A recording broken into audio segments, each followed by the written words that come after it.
Industries film production house की भक्तिमय प्रस्तुति। Singing by Surya Singham. सूर्या सिंघम। प्रेम से बोली डमरू वाले बाबा की। मोर शिव गुरु के महिमा पूरे संसार जानेला। मोर शिव गुरु के महिमा पूरे संसार जानेला। कितना शक्ति बाइन कर पूरे बिहार जानेला। कितना शक्ति बाइन कर पूरे बिहार जानेला। मोरे गुरु मोरे शिव गुरु के महिमा पूरे संसार जानेला। मोरे शिव गुरु के महिमा पूरे संसार जानेला। म्यूजिक बाय संजीव सुमन।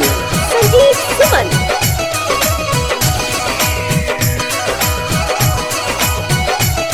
बेटा के सुना कहानी हम याद सुना बतबानी। मंगले विश्व सर्वालंका दे देहले भोले दानी। बोली बोली शंकर भगवान की। बेटा के सुना कहानी हम याद सुना बतबानी।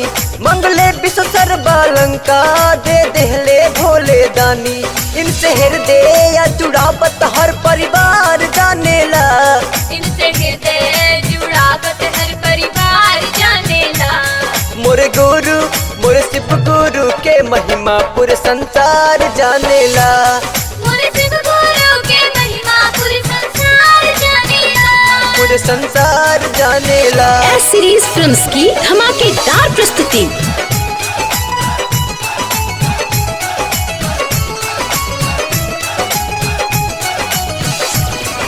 Singing by Surya Singham. सूर्या सिंघम। गायत्री के मानस बेटा शिव गुरु मोर कहले।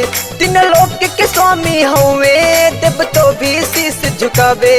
बोली बोली शंकर भगवान की।